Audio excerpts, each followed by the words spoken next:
Moment distribution method. The moment distribution method can be summarized as a procedure consisting of the following steps.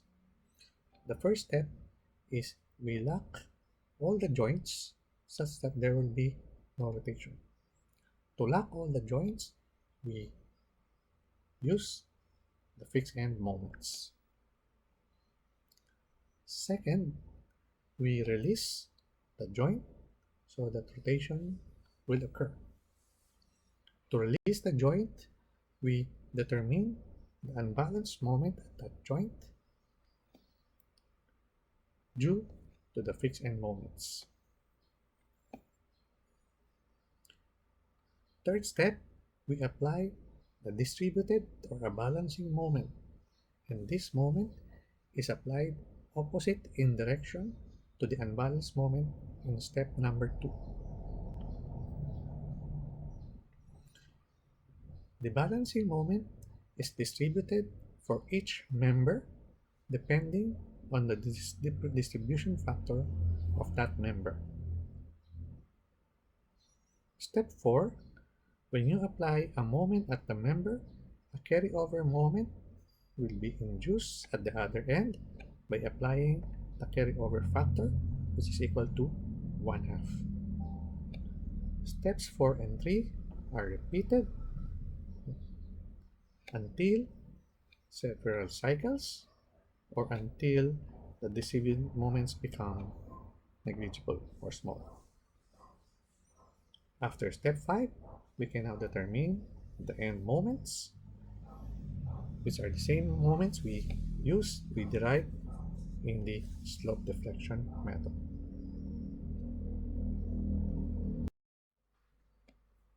The final example is for a frame with no sidesway. Consider a member consisting of members AB, BC, and CD. First, the fixed end moments are determined for member AB, BA, and BC. The fixed end moment is equal to 0 since there are no loads. Member BD, the fixed end moment using WL squared over 12 is computed. Next, we determine the stiffness. Instead of using the 4EI over L, I will use the relative stiffness since the EI is constant for all the members. The length of the members are all equal, constant, equal to 3. So the I over L for the stiffness for all the members will be equal to 1/3. The distribution factor are obtained again. Joint A is a fixed support, therefore the distribution factor is equal to 0. Joint C is another fixed support, so the DF of member CB is also equal to 0. Joint D is a pin-ended support, so DF is equal to 1.0.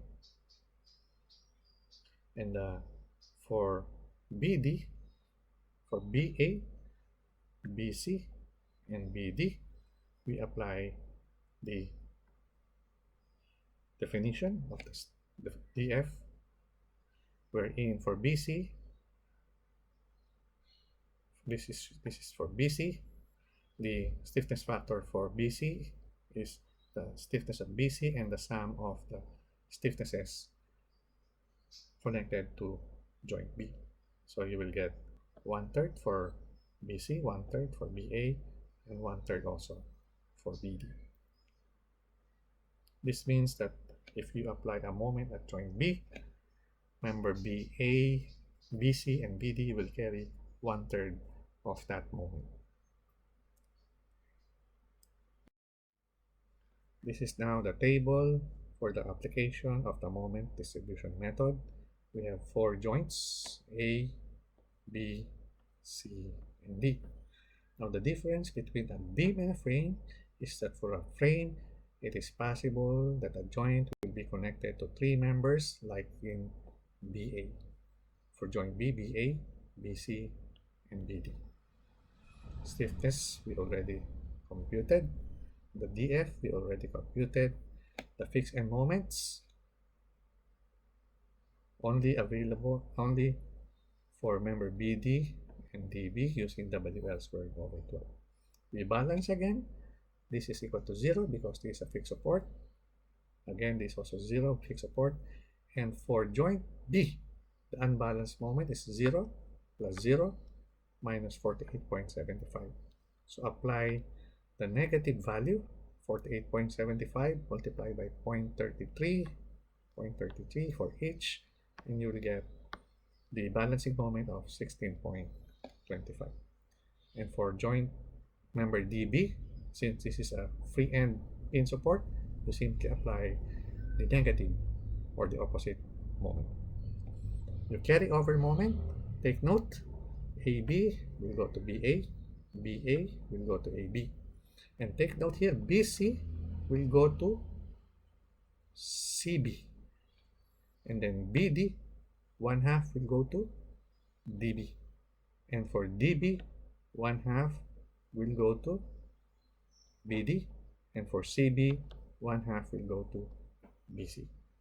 So take note of the location of the opposite end of that member. You apply the balancing moment again. Okay, for example, for joint B, the unbalanced moment is 0 plus 0 minus 24.375. So you apply the opposite, 24.375 multiplied by 0.33, and you will get this. And this is the opposite of 8.125, and this is 0 because these are fixed joints. You apply up several cycles. For example, for this case, it was applied for 8 cycles.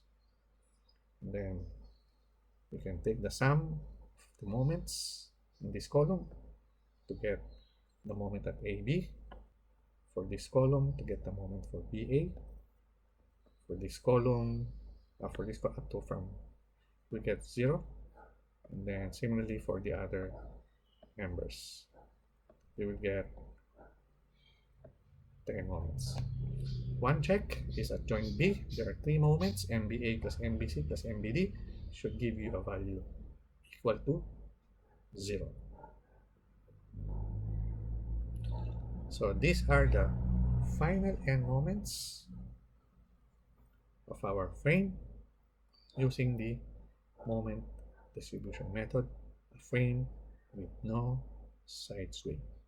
Using these end moments, you can now determine the end shear per member, VAB, VBA, VCB, VBD, VDB, and VBD. You can determine the shear and shears, and then later on determine the.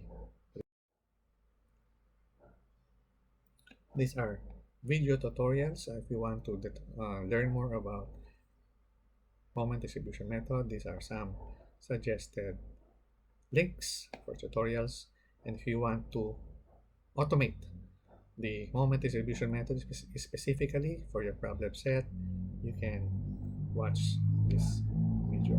They're also available online resources in the internet. Thank you very much for your attention.